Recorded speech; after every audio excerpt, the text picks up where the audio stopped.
Boa tarde a todos. Hoje a gente apresenta mais um seminário da graduação em Física.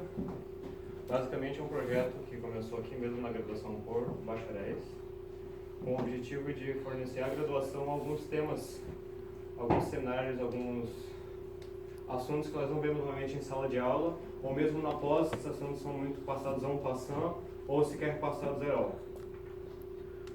Hoje a gente apresenta uma própria graduanda apresentando, então vocês se interessarem podem entrar em contato e apresentar o seminário de vocês. Professores e mestrandos, doutorandos também participam dos nossos seminários. Bom, sobre a ministrante de hoje, Bruna Pascoal Dias, ela é formanda em bacharelado em Física, aqui pela Universidade Federal do Paraná. Já ministrou mini curso durante a Semana do Calouro, atualmente é organizadora do Seminário da Graduação em Física e da Semana Acadêmica de Física deste ano. Inicialmente trabalhou na área de Física Atômica e Molecular com o professor Bétega. Durante seu intercâmbio na Université de Nantes, na França, trabalhou com integrais de caminhos na mecânica quântica com o professor André Smilga. Atualmente, na área de dinâmica não linear, trabalha com propagadores semiclássicos com o professor Bynes. Hoje apresentará o seminário titulado Integrais de Caminho e o Princípio da Menoração na Mecânica Quântica. É com grande honra que eu passo a palavra à Bruna.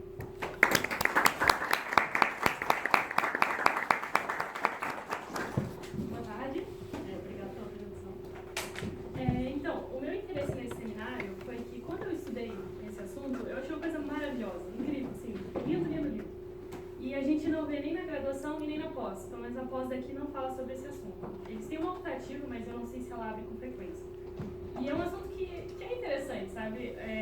Quando eu montei o seminário, o único pré-requisito assim, que eu queria do público é mostrar interesse na física. Então, se você se interessa por como a gente descreve as coisas, como a gente fala da natureza, então eu acho que você vai ter alguma coisa para aproveitar nesse seminário, ok?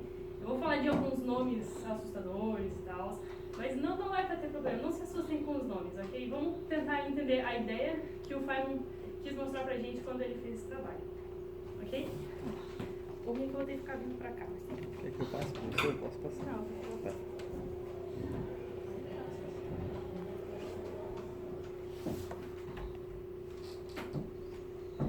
Pois então, eu organizei o meu seminário em 3 partes principais. A primeira é o nosso aperro. Eu vou falar um pouco sobre mecânica clássica, quais são os conceitos que a gente vai precisar usar e o que é esse princípio de menoração, né, que é o tema do seminário. Daí o prato principal vão ser as integrais de caminho, que eu vou explicar qual é o formalismo, onde que isso entra na mecânica quântica, e vou usar o exemplo da partícula livre, né, de como que a gente aplica esse formalismo. E daí a melhor parte, a sobremesa, vai ser o limite clássico, como é que a gente junta esse formalismo das integrais de caminho com a mecânica clássica. Ok? Leonardo, tem problema ficar desse lado? Não. Então vamos lá. Antes de começar, eu preciso explicar uma coisa. A mecânica clássica, como a gente estuda na graduação, ela tem 2 frentes principais. Uma é a chamada mecânica hamiltoniana, e a outra é a mecânica lagrangiana. A mecânica hamiltoniana, ela se baseia em um espaço de fase, ou seja, eu vou descrever o meu sistema em termos das coordenadas generalizadas e dos momentos generalizados. Eu tenho o conjunto de equações de movimento, que são as equações de Hamilton. Okay? E a mecânica quântica que a gente desenvolveu no início do século XX é baseada nesses conceitos de hamiltoniana. Então, a mecânica quântica de Schrödinger usa o conceito da função hamiltoniana e passa isso para o mundo quântico. Mas uma outra parte da mecânica clássica envolve a função lagrangiana, que é uma outra forma de falar, e tem uma outra equação de movimento, que é essa que eu vou abordar aqui. E em 1932, o Dirac publicou esse artigo, chamado A Lagrangiana na Mecânica Quântica, e a motivação dele é que ele acha que a função lagrangiana e os conceitos associados à função lagrangiana são mais fundamentais para a física. E o argumento que ele usa é que a gente consegue colocar esses conceitos na relatividade. Então ele fala, olha, a gente não consegue, a gente está tendo dificuldade em combinar a mecânica quântica hamiltoniana com a relatividade. Mas se a gente conseguisse montar uma mecânica quântica usando as funções e os conceitos lagrangianos, a gente talvez fosse interessante esse casamento, né? E nesse artigo, ele chega uma hora e ele fala o seguinte: essa quantidade aqui que não vem ao caso que ela é, mas ela é uma transformação. E essa transformação ele fala que corresponde a exponencial de I, a integral no tempo da função lagrangiana. Ele só colocou isso, uma correspondência. Daí ele desenvolveu como é que essas transformações funcionariam, mas não foi muito além disso. E em 1942, na tese de doutorado do Feynman, intitulada Princípio da Mineração na Mecânica Quântica, ele usou essa ideia dessa correspondência, só que ele foi além e ele construiu todo um formalismo da mecânica quântica baseado nessa correspondência. Ele com sinal de igual e vamos fazer a conta de onde dá. Essa foi o doutorado dele, desenvolver esse formalismo. E, inclusive, ele fala na introdução que esse formalismo ele já conseguia ver várias aplicações para ele. Ele fala até de estado sólido. E se você for na biblioteca, a quantidade de livros que mostra como você pode usar isso é bastante grande. Mas ele publicou num paper separado e ele aplicou diretamente o formalismo que ele fez para formular a eletrodinâmica quântica. Então, a tese dele foi criar esse formalismo e depois ele, logo em seguida, já aplicou isso e já mostrou por que ele queria fazer isso, no fim das contas. Então, essa é a nossa motivação. Foi assim que os fatos ocorreram até o Feynman fazer a tese dele. Ok? Então, vamos lá. Mecânica clássica. Antes de falar de mecânica clássica, eu preciso introduzir o que é um funcional e algumas propriedades dele, né? E vou definir quais são os conceitos que a gente vai mexer, para depois a gente seguir. Então, basicamente, da maneira mais simples possível, um funcional é uma função de funções. Vamos lá, tipo, o que é uma função? Eu vou pegar um número, t, e eu vou associar esse número a um outro número, q de t, ok? Isso é uma função. Agora, o que seria um funcional? Eu vou pegar uma função q de t, qualquer, e vou associar a essa função q de t um funcional f de q de t. O que isso significa? Que é um número que depende da forma de uma função. Por exemplo, essa integral aqui. Ela é uma integral definida, então ela é um número, só que dependendo de quem eu coloque ali como q de t, eu vou receber um número diferente. Okay? Então, isso que é um funcional. Só que a gente pode ver esse funcional como uma função de infinitas variáveis, ok? As nossas variáveis são os diversos valores de Q. E a gente vai usar essa analogia para tentar definir o conceito que a gente usa, né, na física, que é o de derivada funcional. Qual seria a derivada funcional? Então, o que a gente vai pensar? Ok, se Q de t é a minha variável, eu vou fazer uma mudancinha nessa variável. Eu vou adicionar uma outra função. Quando eu fizer essa mudança, eu vou encontrar potências da minha variaçãozinha. Ou seja, eu adicionei um lambda na minha função. Eu vou ter um termo que não tem lambda, um termo que vai ter uma integral com um lambda, e depois termos maiores de lambda. Ok? Mas a gente vai parar por aqui. Eu tenho uma função que multiplica a minha variaçãozinha. E é essa função que eu vou chamar de derivada funcional. Ok? A gente denota dessa forma, derivada funcional de t. Mas é isso, quando eu substituo o número f, eu tenho termos de ordem 0 e aqui eu vou ter um termo de ordem 1. A função que multiplica é o que a gente chama de derivada funcional, ok? Um exemplo para a gente visualizar o que eu acabei de falar. Aquele nosso funcional que eu falei. Se eu substituo o q mais lambda, ele estava ao quadrado ali, né? Então eu vou fazer esse quadrado, eu vou tentar expandir em potências de lambda, e o que eu encontro é isso aqui. O meu termo que não tem lambda é o meu próprio funcional. O termo que tem lambda é multiplicado por uma função. E aqui tem ordens maiores de lambda. Ok? Então, por comparação, a gente já consegue ver que essa é a derivada funcional de f. Simples? Tranquilo? Mas por que eu estou falando disso? Porque existe uma coisa muito legal.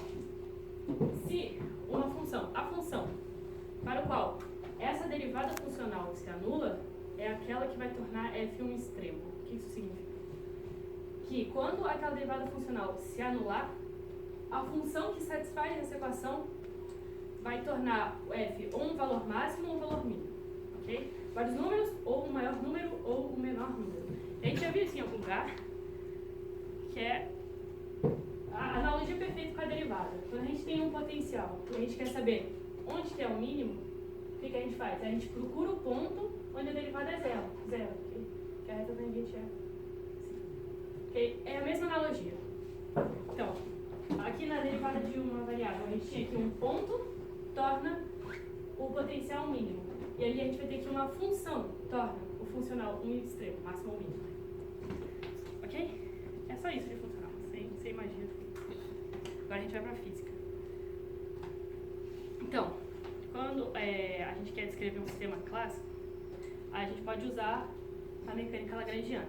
Então, vamos supor que o nosso sistema seja uma massa, e eu vou descrever ela com uma coordenada generalizada. Pode ser x, que seja, ela está andando numa reta, ok? Essa minha coordenada eu vou chamar de q, e ela varia em função de um parâmetro t, ok? O que eu vou definir? Eu vou definir essas duas quantidades. A primeira é a função lagrangiana. Ela é uma função das energias. Aqui T é a energia cinética da partícula e V é a energia potencial, ok? A minha função lagrangiana vai ser simplesmente T menos V. E ela existe no espaço de configurações, ou seja, é o espaço das coordenadas, ou seja, das posições, e das velocidades generalizadas. A gente fala generalizadas, mas o que importa aqui é posições e velocidades. Okay? Esse é o espaço de configurações onde essa função existe. E a gente vai definir uma segunda quantidade, que é exatamente um funcional, o funcional S, que é a integral temporal da lagrangiana. Por exemplo, se ela está no ponto A e vai para o ponto B, é a integral do tempo que ela estava no tempo A até o T2. Ok?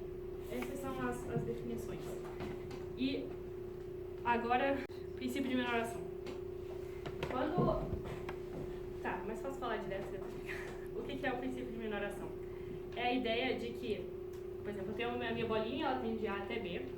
O que eu quero dizer? Que o caminho que ela vai fazer para ir de um ponto até outro é aquele que torna a ação nesse caminho um extremo. Pode ser o mínimo, pode ser o máximo. Ok? Então, pensa, eu estou indo de lá, daqui para lá. Eu posso pegar vários caminhos.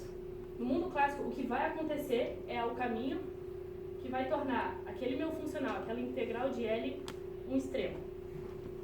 O que isso significa? Que se S é um extremo, a derivada funcional vai se anular. E quando eu calculo a derivada funcional da minha ação, eu encontro essa expressão, em termos da lagrangiana. Então, se eu estou exigindo que a ação se anule, eu estou exigindo que essa equação seja satisfeita. E essa é a equação de Euler-Lagrange. O que eu estou dizendo? Que a trajetória que as partículas clássicas percorrem satisfazem essa equação. Por quê? Porque se essa equação é verdade, S é um extremo. E esse é o nosso princípio fundamental. Okay? Então, do fato de S ser um extremo, eu chego que a minha trajetória clássica satisfaz essa equação. Okay? Essa é a equação essa é a equação de movimento do meu sistema. O que é a equação de movimento? Por exemplo, na segunda lei de Newton, que diz que a força é igual a massa vezes a aceleração. Isso é a minha equação de movimento. Dessa expressão, força igual a massa vezes a aceleração, eu consigo deduzir qual é o caminho que a minha partícula vai seguir. E aí o que eu estou fazendo eu estou criando um novo princípio. Que eu estou falando que se a ação que a trajetória que a partícula vai percorrer é aquela para a qual S é um extremo. Ok? Eu estou substituindo a equação de movimento. E eu estou dizendo que essa é a equação de movimento que vai reger o meu sistema. Ok? Bonito, respira. Ok? Vou mostrar um exemplo que vai ficar mais fácil de visualizar. Por exemplo, eu tenho uma partícula livre. Ela não está presa a nada. Então, a minha lagrangiana era a velocidade energia cinética menos energia potencial. Pode entrar. Então, se ela está livre, ela não está presa a nenhuma forma de potencial. Então, V é zero. Então, a minha lagrangiana é só a minha energia cinética. O 1/2 de mv². Okay? Aqui eu estou considerando o movimento só em x, para facilitar. Ok? Se eu substituo essa lagrangiana naquela equação, o que eu chego? Eu derivo em x ponto, eu tenho x ponto, derivo no tempo e multiplico isso. A anotação do ponto é essa, tipo, a derivada temporal total de x é x ponto, ok? E daí a derivada em x, eu não tenho x. X ponto não é x, né? Então, não tenho nenhum x, então a parcial em x é zero. Quando eu substituo lá, o que eu chego? Que a massa vezes a segunda derivada da posição, que é a aceleração, é zero. Ou seja, não tem força, entendeu? A força é zero, então MA é zero. Essa é a minha equação de movimento.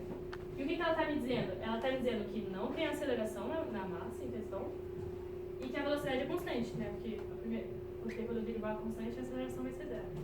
E se ela é constante, ela é a minha variação da posição sobre a variação do tempo. Ok? Então, o que a gente fez? A gente simplesmente partiu da equação de Lagrange, obteve a lagrangiana, substituiu e encontrou a equação de movimento. Ok? Agora, vamos calcular a ação avaliada na trajetória que a partícula vai percorrer. Quando eu substituo a lagrangiana na minha integral, m sobre 2 é uma constante, sai fora. Mas eu descobri que no caminho clássico, na trajetória que a partícula vai percorrer, a minha velocidade é constante e é dada por aquele número. Então ela também vai sair da integral. A única coisa que vai sobrar é a integral temporal. E é só a variação no tempo, né? TB menos TA. Vai cancelar. Fiquei com esse número.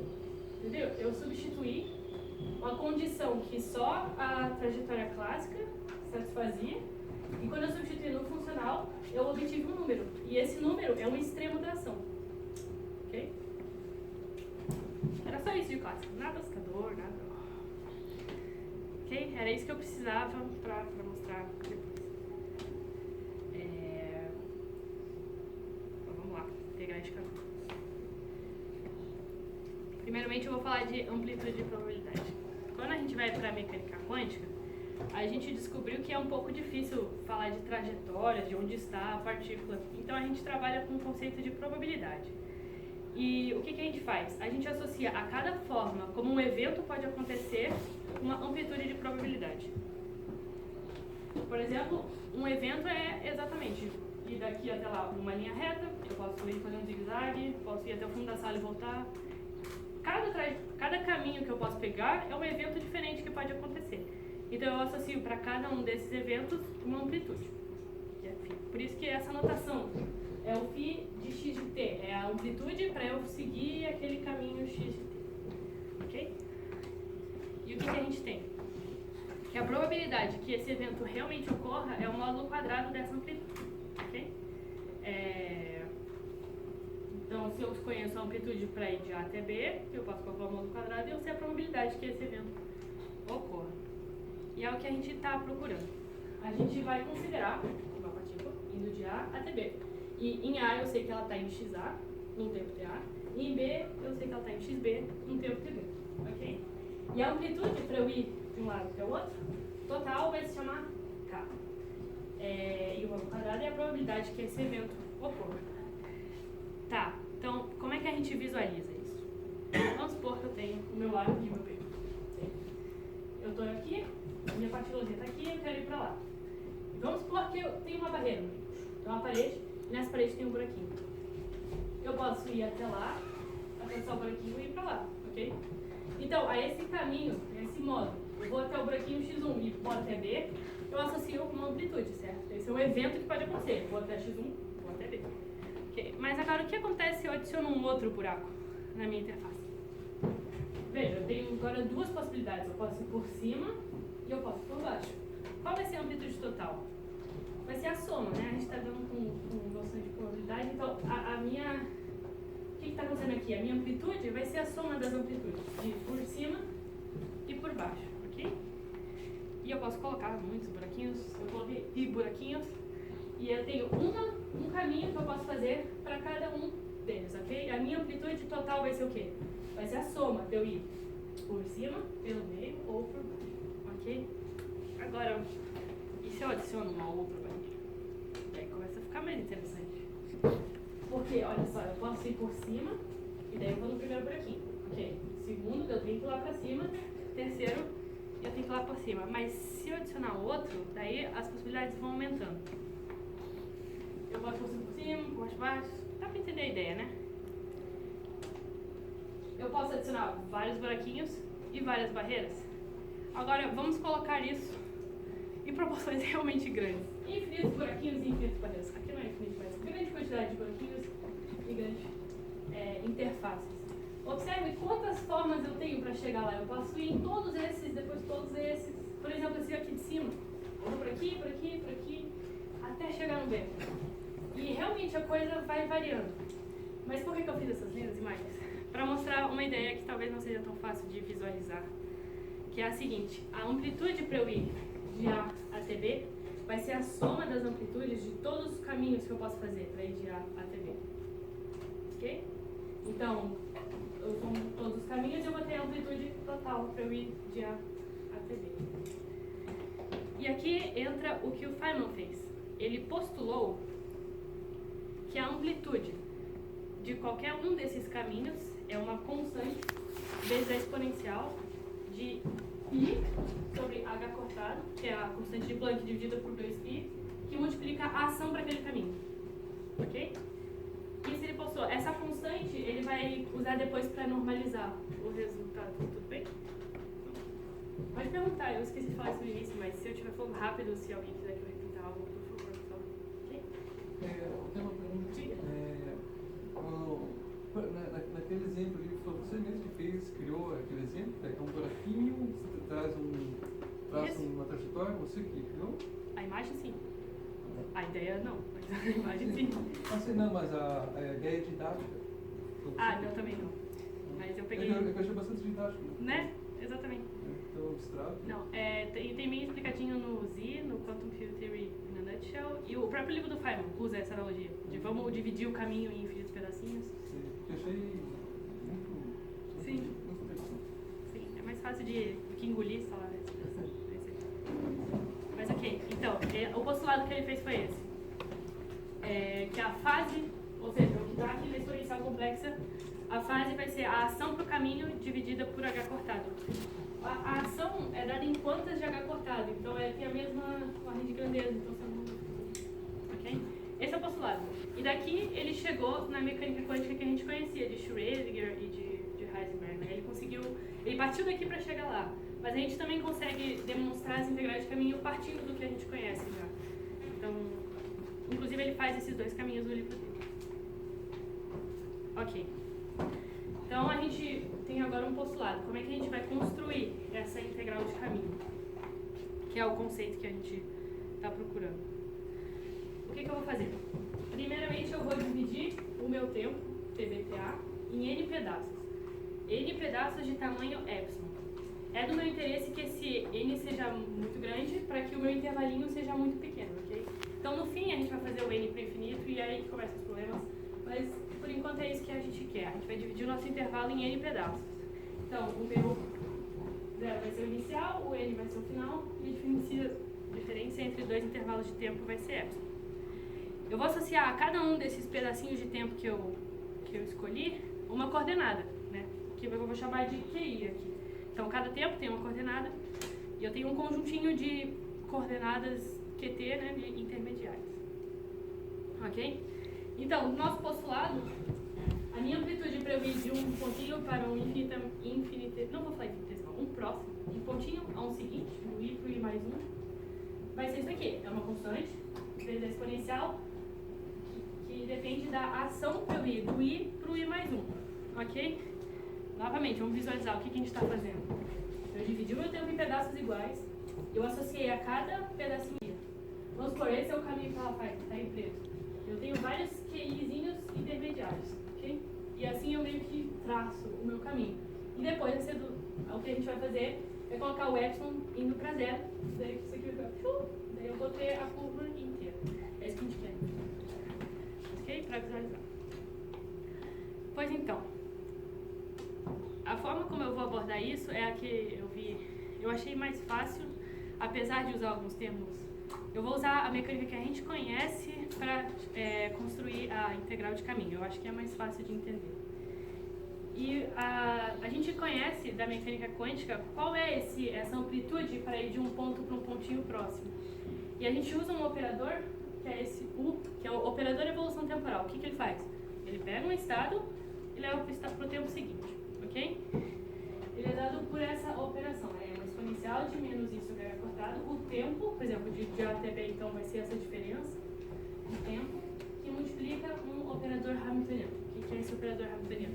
É o operador associado àquela função hamiltoniana que a gente usa em clássica. Eu não vou entrar em detalhes de como é esse formalismo hamiltoniano, porque aqui é o único momento onde eu vou falar disso. Okay? Que o operador de evolução temporal depende do operador hamiltoniano E o que ele faz? Ele leva um estado de um pontinho para um pontinho seguinte, ok? E essa amplitude associada para ir de um ponto ao outro vai ser dada por isso daqui. É a mesma coisa, mas não se assuste. O que isso daqui significa? É a forma como o Dirac escolheu para mostrar que a gente tem um estado onde a partícula está na posição Q1. Eu vou evoluir esse estado com o operador evolução temporal. E daí depois eu vou projetar no meu espaço final. Ok? Mas o que eu preciso que vocês entendam aqui? Que a gente conhece essa amplitude. Que com esse operador a gente consegue calcular a amplitude para ir de um pontinho para um pontinho seguinte. Ok? O que vai acontecer aqui? Eu quero mostrar uma propriedade dessas amplitudes. E agora... Então, na França eles têm um costume, né, eu morei lá um ano, que quando alguma coisa dá errado eles falam lá, e você consegue identificar o grau de dificuldade com os números de lalá. Então, tipo, isso daqui seria o lá. Por causa que... Parece assustador, mas eu só coloquei isso porque quem viu talvez se interesse. Quem já viu mecânica quântica.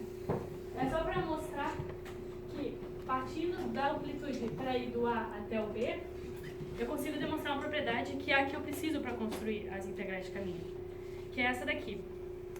Eu consigo mostrar aqui a amplitude final é o produto das amplitudezinhas para ir de um pontinho infinitesimal até o outro, integrado em todo o espaço.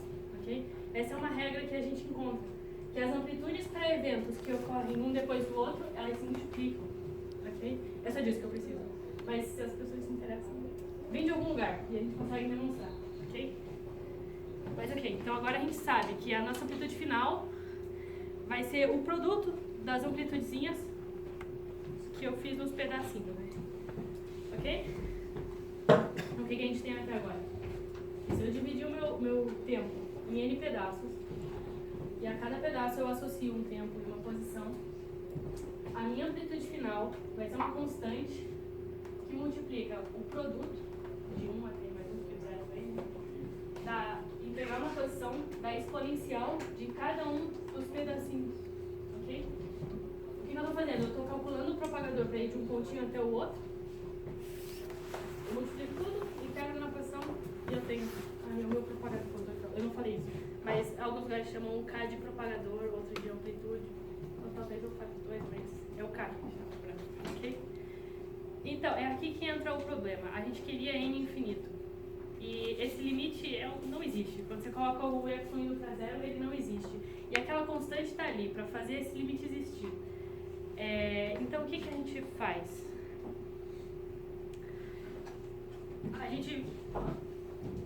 Exatamente. A gente define essa soma sobre os caminhos. Eu vou definir como essa integral desão de quê? Tudo aquilo ali que eu escrevi, eu vou chamar disso. E eu vou chamar que essa é a soma sobre os caminhos. No próprio livro, o Feynman fala que o conceito independe da forma como a gente define integral. Porque exatamente o que ele quer passar é o conceito. E aqui que está o conceito. Ele quer mostrar como seria essa soma sobre todos os caminhos. Porque daí, finalmente, eu posso escrever o propagador nessa representação de integrais de caminho. Eu tenho que o propagador é a integral para ir de A até B da exponencial da ação para aquele caminho. E essa é a integral de caminho. E foi esse o conceito crucial que ele introduziu e que parece um pouco avô, mas você vê que se você acompanha, você consegue ver a ideia por trás do que ele fez. Ok. Então agora eu vou aplicar, vou mostrar para vocês como é que a gente calcula na prática, como a gente pode calcular esse propagador.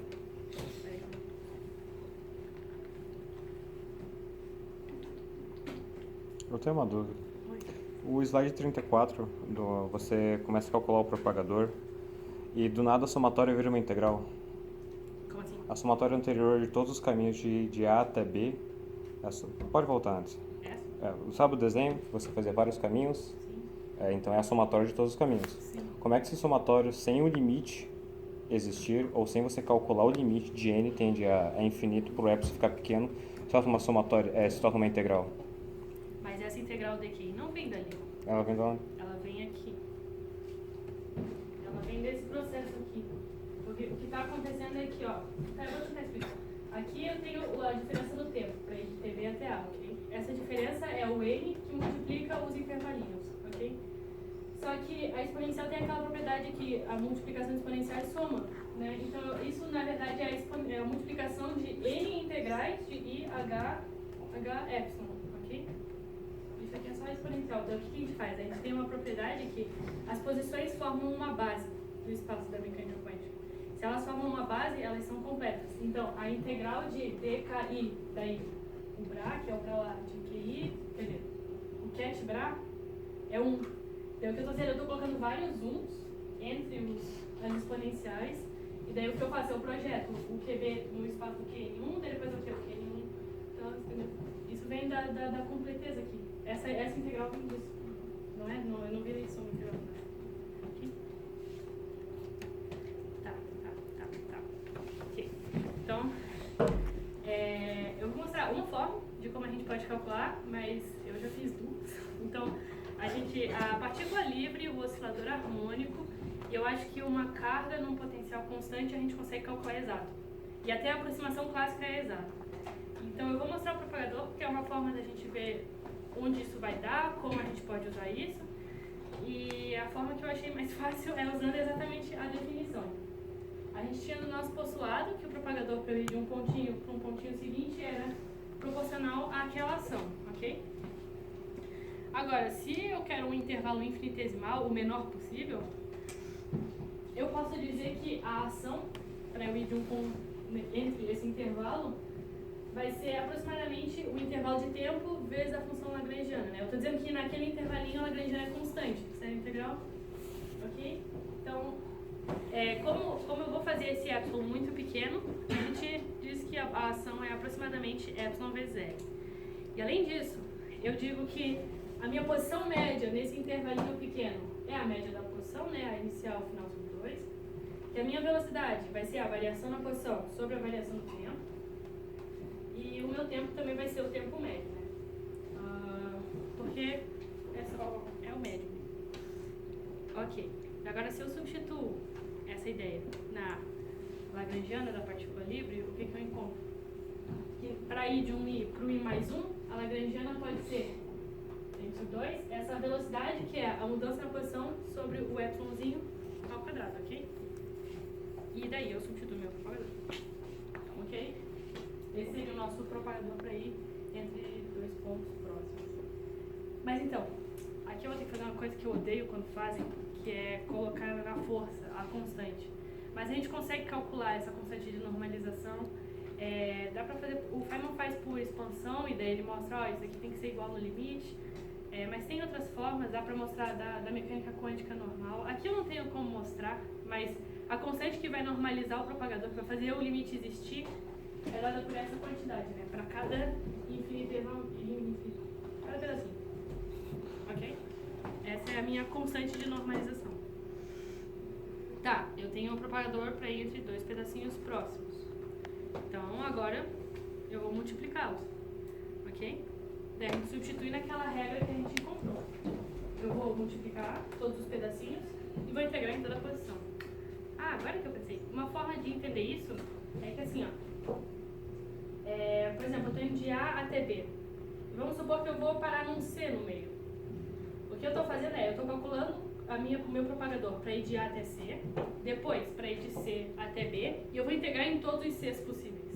Essa integral na posição é isso, eu estou pegando todos os Cs, entendeu? No infinito inteiro. Isso é uma forma de visualizar de onde vem essa integral. Acho que porque é bem isso que a gente vai fazer agora. Porque eu tenho a minha constante nela foi multiplicada N vezes. Aqui eu ainda não calculei o limite. Eu tenho as minhas exponenciais, quando eu substituir, elas são dessa forma. É a minha posiçãozinha com imediatamente próximo, ok? Os somatórios porque as exponenciais estão multiplicando, daí elas entram numa soma. Então, vou fazer aquela ideia que eu falei. A gente vai dividir o intervalo só em dois pedaços. Eu vou até o meio e depois até o fim. E daí eu integro em todos os meios possíveis. Okay? Essa é a ideia que a gente vai fazer aqui. A primeira integral que a gente tem é essa com n igual a 2. Então, eu só vou substituir n2 naquela expressão anterior. Eu vou ter as duas exponenciais. Uma para ir de 0 a 1 e outra para ir de 1 até 2. Essa é uma integral gaussiana. E eu não vou mostrar a conta, mas esse é o resultado. O que ele tem de interessante? Ele depende da posição final, da posição inicial, e tem esses dois epsilon aqui, que o que é? Eu dividi em 2, então é o tempo que eu levei para ir do inicial até o final. Agora, eu posso usar esse resultado, né, eu calculei isso, é um número. Eu posso usar esse resultado para calcular o I3, ou seja, em 3 partes. O que eu tenho? A única coisa que eu tenho que fazer é multiplicar pelo meu novo propagadorzinho, né, para ir de 2 até 3, e integrar em todas as posiçõezinhas possíveis do 2, ok? E novamente, outra integral gaussiana. A gente calcula, em métodos 1, a gente vê, o Wolfram faz, a gente chega nessa expressão para o n igual a 3. O que a gente percebe? Um padrão. A posição final, a posição inicial e o tempo que eu levei para ir do ponto inicial até o ponto final. Mais uma coisa que os livros fazem e a gente não gosta, trivialmente, a gente diz que em N a gente vai ter esse padrão de novo. Mas é verdade, a gente tem a posição final, a posição inicial e esse n epsilon aqui e aqui. Ok? E o que a gente identifica? Que o meu xn é a minha posição final xb, o meu x0 é a minha posição inicial xa, e o n epsilon é o tempo que eu levei para ir de A até B. E quando eu substituo, eu encontro isso. E esse é o propagador da partícula livre. Okay? Essa constante depende do tempo. E a exponencial. A gente consegue chegar nesse mesmo resultado de outra forma. Eu só conheço duas formas, mas deve ter outra. Ok? Eu queria comentar uma coisa legal aqui. Eu calculei a ação clássica. E o que eu cheguei foi exatamente esse valor. N sobre 2, a variação na posição, inicial e final ao quadrado, dividido pela variação no tempo. Então, o que eu tenho aqui é a exponencial de I sobre H cortado, que multiplica a ação calculada no caminho clássico, o caminho que as partículas clássicas fazem. É esse valor que está na exponencial. E isso daqui a gente usa, que é o que eu faço de ser, a gente pode procurar qual seria a expansão semiclássica, ou seja, um propagador que funcionaria no mundo clássico e no mundo quântico.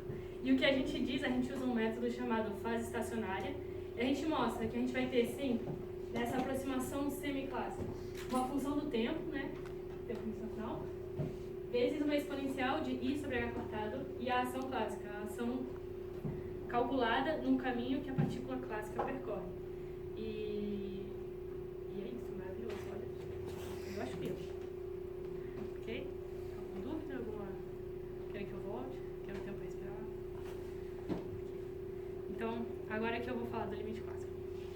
Essa é a parte difícil de entender, mas é a parte mais bonita. O que a gente chama de limite clássico? A gente diz que o limite clássico é quando a constante de Planck vai a zero. Então a gente diz que se a gente fizer o H cortado indo para zero, as expressões seriam as clássicas. Então, ou seja, a gente quer que a mecânica quântica concorde com a mecânica clássica se a gente fizer H cortado indo para zero. Ok? Agora, o que isso significa? Ok, a gente descobriu que para eu ir de A até B, essa é a minha amplitude. Ela é a integral de caminho da exponencial e sobre H cortado da ação calculada naquele caminho.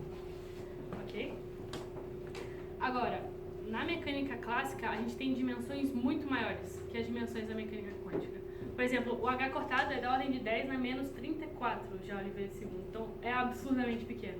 Então, qualquer mudança de proporções clássicas, assim, como a gente, que eu faça na minha trajetória, é muito maior que H cortado. E o que isso significa? Que se eu mudar as minhas coordenadas, se eu mudo a minha coordenada clássica um pouquinho que seja, essa quantidade já é gigante no mundo quântico, que é onde está a nossa integral de caminho. Ou seja, eu tenho a minha trajetória clássica, que é o que a partícula faz. Ela vai de A até B por um caminho. Se eu mudar minimamente as coordenadas dessa trajetória, as coordenadas já são uma quantidade grande. Então, a minha ação associada a esse caminho também vai mudar muito. Vai ser uma quantidade absurda, ok? E onde é que está a minha ação? Lá na integral de caminho. Ela está numa exponencial complexa.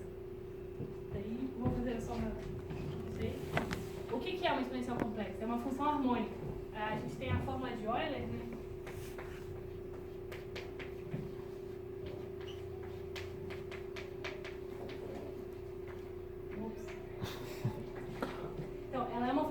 harmônica, ela depende de cossenos e senos. Então, por exemplo, a parte real daquela exponencial é um cosseno, ela está oscilando. Agora, o que significa oscilar com uma fase grande? Numericamente, eu calculei para vocês a integral, que é o que a gente vai fazer, de um cosseno de x entre dois intervalos, de 0 até 10, ok? Eu tenho um cosseno aqui, a minha fase é 1. E a integral, aqui, né, a área sobre a curva dessa figura é dada por 0,5, ok? Agora, o que acontece se eu aumento a fase? Ela vai oscilar mais. E ela vai oscilar em torno de 0, ok? Qual é a minha integral aqui? Eu calculei 0,05. Então, olha só. A minha fase foi de 1 para 5. E a minha integral já caiu 10 vezes, ok? Agora a gente está falando de números realmente grandes.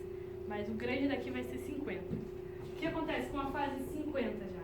O meu cosseno está oscilando tanto, que a integral dele está praticamente zero. Okay?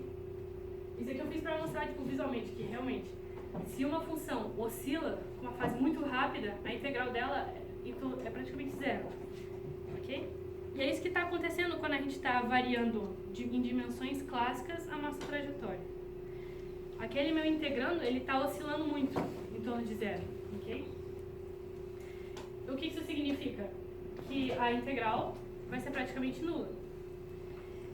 E aqui que vem a magia.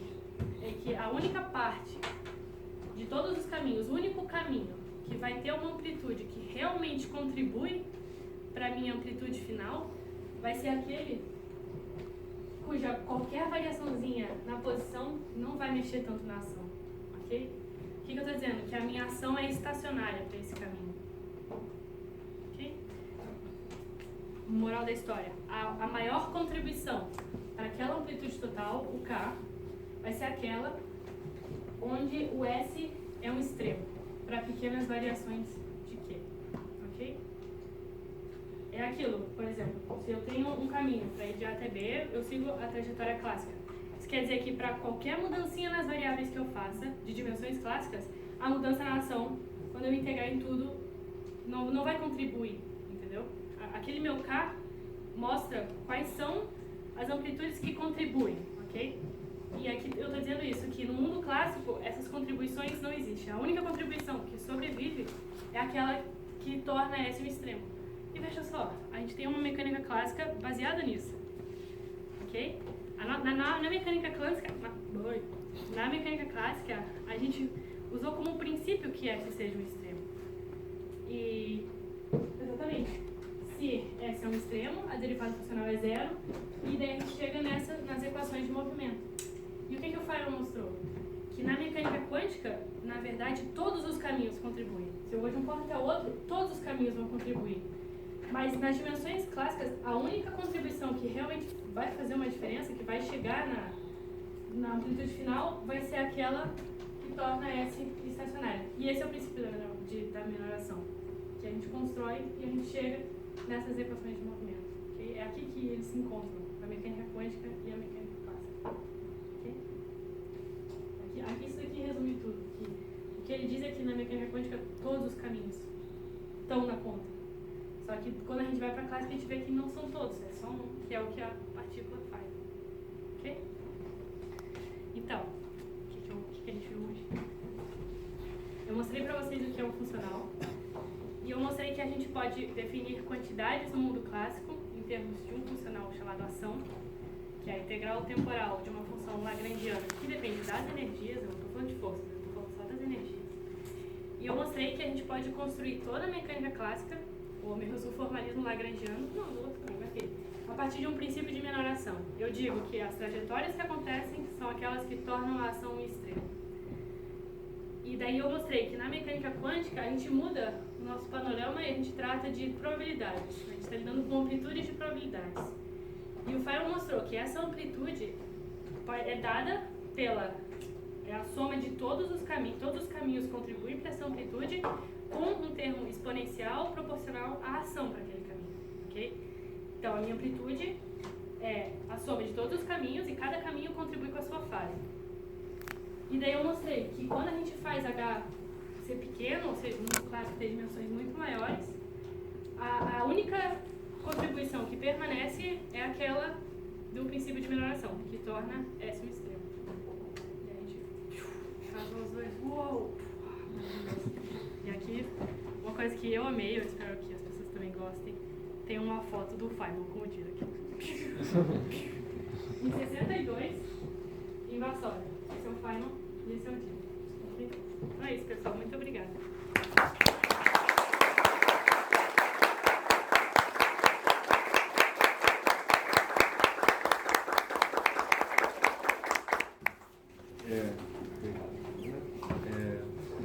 Se alguém tiver dúvida, a gente tem tempo para umas dúvidas.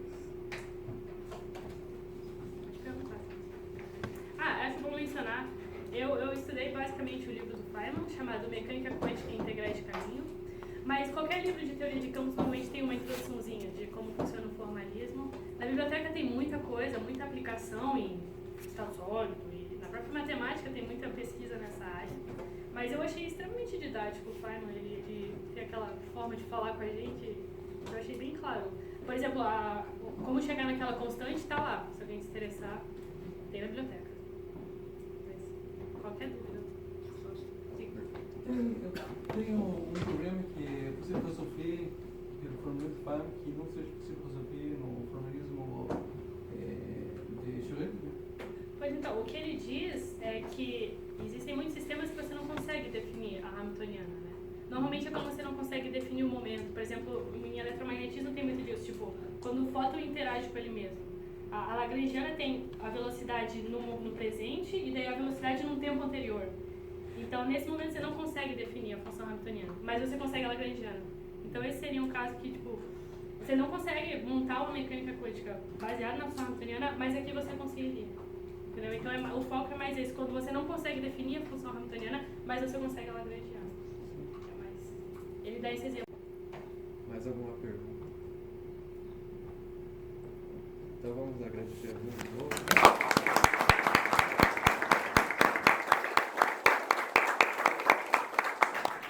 Eu só queria dar uns avisos bem rapidinho. Primeiro, é o mesmo de sempre, por favor, curtam a página no Facebook, Seminários da Graduação em Física UFPR. Lá tem o link para a página no site do departamento, onde ficam os comprovantes, assim, certificados para ganhar as horas. Também tem o link para o canal do YouTube, onde tem os vídeos. E acho que o único outro aviso... Isso, tem mais dois avisos. Tá. Um muito importante, semana que vem, normalmente os seminários são a cada 2 semanas, mas semana que vem nós teremos um seminário e vocês todos estão fortemente convidados. Vai ser apresentado pelo professor Fernando Devec. Vai ser muito legal sobre teoria de grupos e teorias de gauge. Então, só deixa eu falar uma coisinha, posso? Só uma coisinha. Então, eu não sei se vocês conhecem esse nome de teoria de gauge, mas é assim. Vocês sabem que o modelo padrão da física de partículas é o melhor modelo atual para a física de partículas, né? Mais verificado experimentalmente. E ele é baseado matematicamente em simetrias de gauge, que a gente chama. Então são teorias construídas a partir de um certo grupo de simetria.